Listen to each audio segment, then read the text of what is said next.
Yep, that's me. You're probably wondering how I ended up in this situation.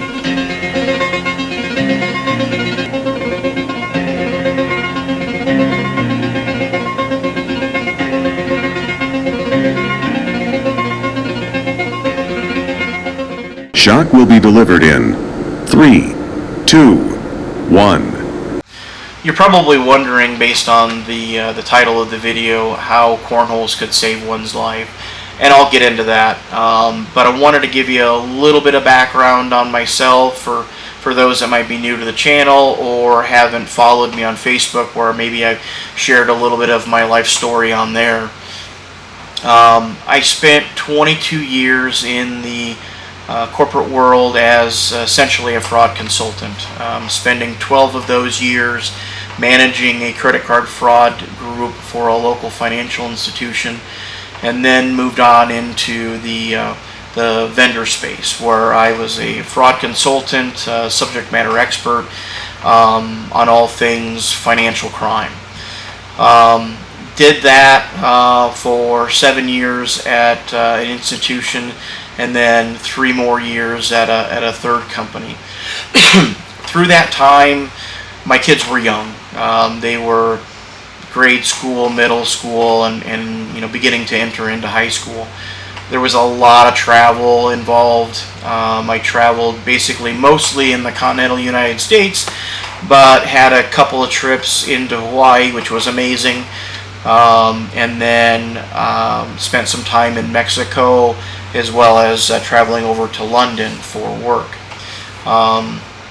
The travel was great at first. Got to do a lot of things. Got to see a lot of places I might not ever get to see. But as I said before, the kids were starting to get a little bit older. They were very active in sports, and I was missing a lot of those activities. So my thought was, eventually, maybe I could do something different. Work a little closer to home, and maybe do woodworking. But my worry was, being able to make enough money to support my family.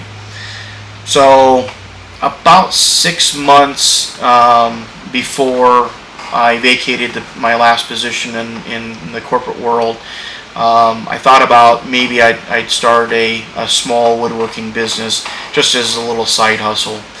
A friend of mine reached out and wanted a cornhole for her husband's birthday. I'd made cornholes in the past, but nothing really fancy. But she wanted a very specific, artwork on the top. So I did a little research and found the vinyl decals that most people are using today to make the cornholes. So I did some research and kind of figured out how I could incorporate a vinyl decal into a cornhole, make it look nice, last long, and that they would be pleased with the work that I could provide. Once I did that and delivered it, I started to get people reaching out to me, some friends of theirs, some friends of mine, asking if I could make them cornholes. And in a very short period of time, we were making anywhere from 3 to 7 sets of cornhole a month, while I was still working my corporate job. Fast forward about 6 months, and my position, I was told my position at the vendor was being eliminated. As a fraud consultant, they weren't really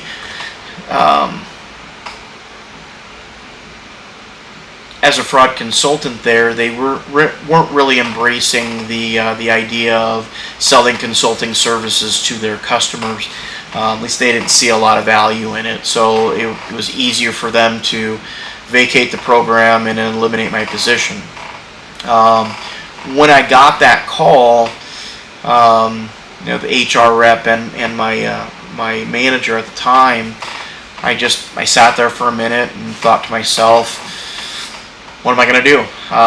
Didn't really want to go back to corporate life. My kids now were entering their high school years and very heavily into sports, and I couldn't fathom the idea of missing out on more sporting activities or just activities in general. Knowing that starting a new job, there'd be a lot of travel, training, learning, and I'd have to basically immerse myself into whatever role that was provided to me. So after sitting there a few minutes, I decided I was just going to make it work. So I picked up myself and went out in the garage, which was my workspace at the time, and started to cut parts and put cornholes together for orders that had come in previously. Figured out how to work the Facebook program a little bit, created a couple advertisements for the cornholes and started to send those out. And kind of before you know it, we were extremely busy just making cornholes. If you kind of remember that time frame, it was early 2019. Pandemic started to kind of kick in. Then we had the lockdown, and people were a little bored at home. So through that period, we started to get a lot of orders for cornholes, probably to the tune of 40 to 45 sets a month we were making. And as you can imagine, as a one-man shop, I was working my ass off, 6 a.m. to sometimes midnight, putting cornholes together, putting the top coats on them, staining them, getting them ready to go out the door, and then spending some time in the morning delivering them before starting the next set of cornholes that following evening. So to kind of bring the story kind of full circle, losing my job was a bit of a blessing, but if you've ever lost a job, it can be extremely scary.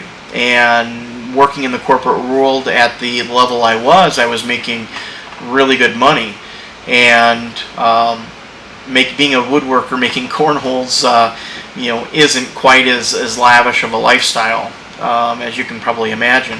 So making 40 to 45 sets a month really saved me as a person, saved my family, and allowed us to stay in our house and continue to put food on the table. Now, cornhole money doesn't send you on vacations necessarily, unless you're high scale guy that is making hundreds of sets a month and doesn't have a lot of bills to pay for. But 40 to 45 sets a month was definitely enough to pay my bills, put food on the table, and ensure that we could stay in our home. So I have the cornholes and certainly the people who have purchased them from me to thank for that. Now fast forward 3 years since leaving the corporate world, we still make cornholes.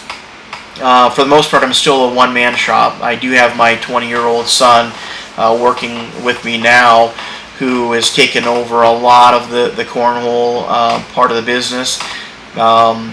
We don't make cornholes the way that we used to, with vinyl and 2x4s and such. About a year ago, we purchased a 5-foot by 10-foot Shop Saber CNC, and since then we've basically designed all of the cornhole parts that we need to be cut out of 3/4 inch birch material. So the CNC cuts the tops of the cornholes, the sides, as well as the legs, all out of 3/4 inch birch. We're not using vinyl anymore. We started to see problems with the vinyl shrinking in the heat over time, so we found a local printer that would print the artwork right on top of the boards. So we prime the boards white first, and then we send the boards pre-assembled down to the print shop, and they're able to print the artwork that we want on top of the board. We used to do all sorts of designs on the cornholes with the vinyl because we could source it by various vendors that had maybe licenses for football teams, college, NFL, baseball, really anything. but when we went to a local printer to print the artwork directly onto the boards, we had to get a little more creative on what we would provide from an artwork standpoint, since we don't have licenses to most of the sporting teams around. Quite frankly, it'd be a little bit expensive to do so. So we've gotten away from doing any licensed material at all, and now we're just doing mainly custom. So we'll take customers' logos, put them on a board, maybe put a wood background on it. We have some funny, kind of cool boards designs that we do today. We do a lot of monograms with people's last names and established dates on them, scenery, things of that nature. So whatever a customer comes to us with an idea, we have a local designer gal that we work with that will come up with a design. We'll send it to the customer for proof, and then once that's done, then we'll send it off, the artwork off to the print shop, and get those boards printed, and then back in the shop to assemble and clear coat, and then get them out the door. So I know that was maybe a long video, maybe a little bit more than what you anticipated, but hopefully it helps you understand that through a little bit of adversity, losing one's job, you could always find that bright spot, and this is how cornholes saved my life. We still do cornholes, as I mentioned, but we've moved on to other projects, cabinets, live edge tables, really, most anything that customer is asking us to do. So appreciate you guys tuning in. Wouldn't mind hitting that subscribe button. We got a lot of video ideas that we'd like to do, but I want to make sure that they're kind of what you guys want to see. So if you have any ideas of projects that you'd like to see videoed, by all means, comment down below, hit that subscribe button, and until the next time, thanks for tuning in.